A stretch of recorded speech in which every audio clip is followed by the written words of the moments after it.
this is Yana Smakula for SimonsStamp.com, and thanks for joining me today.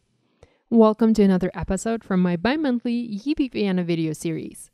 Today I'm using Copic markers and Kaleidoscope background stamp to create gorgeous and rather effortless patterned paper look. I'm starting to work on my panel by heat embossing this beautiful Kaleidoscope background from Simon onto white cardstock panel cut to 4 1/4 by 5.5 inches.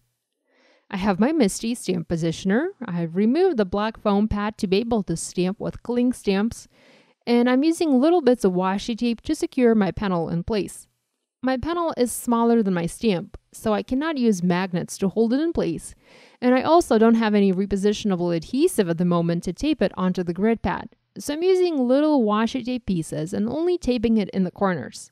You can use a larger panel and hold it down with magnets, but I have all my panels pre-cut ahead of time, so I can't do that. I do, however, have magnets holding down the grid pad inside my Misty.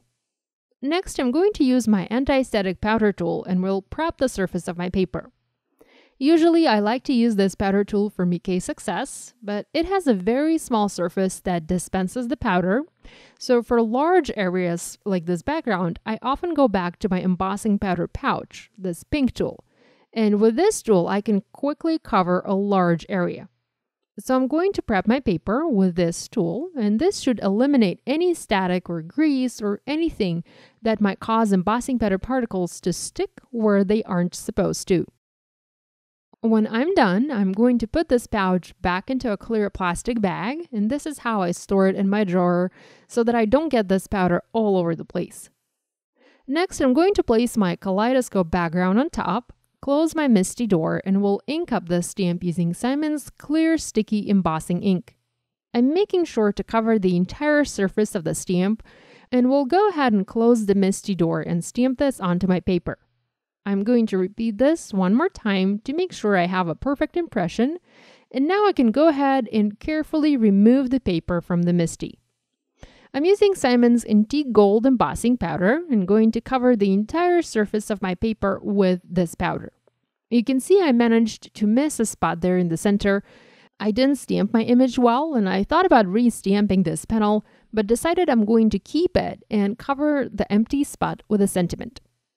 So next I'm using my heat tool, and I'm going to heat set all of this powder to melt it. And now comes the most fun part of this video, coloring. To me, this background looks like a page from a coloring book, and you can color it any way you like using any medium you like and simply enjoy the process. I picked Copic markers, 2 green markers, YG95, pale olive, and YG93, grayish yellow to color this. With my darker marker, I decided to color in the background, or the sections that will make up the background. The idea is to color this so that it looks like there's a dark background and some lighter as well as white shapes on top of the background. I looked for a shape on my background that seemed to be the largest and colored it using my darker marker. I liked the way it looked and proceeded to coloring the rest of the identical shapes using same color. Now, I have 2 reasons why I heat embossed my background and didn't stamp it using alcohol marker friendly ink. Reason number 1 is I didn't want to have a black outline. I wanted this background to have a very rich and luscious look, so I picked Antique Gold embossing powder. And reason number 2, I didn't want to spend too much time being careful and staying within the lines. Heat embossing creates a raised edge, and that, in a way, helps to keep the marker in place and prevents it, again, in a way, from going outside the line. You can still go outside the line, of course, but it just isn't, as easy to do, I guess. You'll notice I am not going over the heat embossed lines with my markers. You don't want to do that, as the alcohol can dissolve the powder, and the powder will end up on the nib of your marker. So just color next to the line and try not to go over it too much. I also would not recommend using white or clear embossing powder for this technique, as if you do go over the embossed line, the embossing will pick up the color of your marker, and that won't look as nice.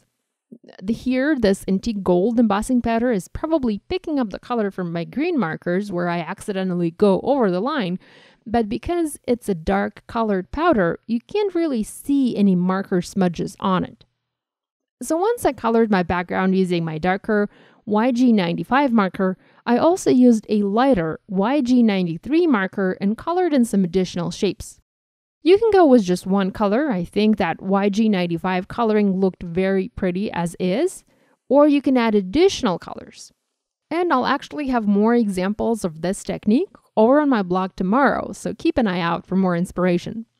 Now here's a look at my colored background. I love how this turned out. I was debating whether I should add an additional darker color, so I used even darker YG99 marker and tried coloring the centers of the white shapes. I colored them only where I had that heat embossed imperfection, so that if I didn't like them, I knew I'd be able to cover that colored section up. And I actually did not like that green there, so I ended up not coloring the rest and kept all of the shapes white. Next, I adhered my background onto an A2 card base. I didn't do my heat embossing or coloring directly on the card base, as I didn't want the marker to bleed to the other side of my paper or the card base to warp from heat embossing. Next, I heat embossed a sentiment that reads, "Every little thing is going to be all right," from the Uplifting Thoughts stamp set. And you can see I'm using my EK Success embossing powder tool here, as I need to prep a significantly smaller piece of paper for heat embossing. I used the exact same powder and antique gold to heat emboss the sentiment. And finally, I foam mounted it onto my card. With a background like this, any kind of sentiment will work beautifully. Now you can leave this card or this background as is, or you can make it dimensional with the help of Nouveau Glaze from Tonic. I really love to use this product to add clear dimension to my stamped images, and I've actually used up almost an entire bottle already. I was struggling to finish coating shapes on this card. So the idea is very simple, and if you follow my blog, you might have seen me already share this on a few cards. This best works on a stamped background like this or similar, where you have repeating shapes. The idea is to cover some of those shapes with Nouveau Glaze for a raised, glossy look. The look you get when this product dries is quite unique, and it adds a lot of wow to your background. It's best to leave it to dry overnight and make sure you set it on a flat, sturdy surface. So this finishes this video. I hope you'll give this idea a try. As always, do tag us on social media so we can take a peek at your projects. Be sure to give this video a thumbs up and to subscribe to this channel if you haven't yet done so. Thank you so much for joining me today. I will see you next time. Bye!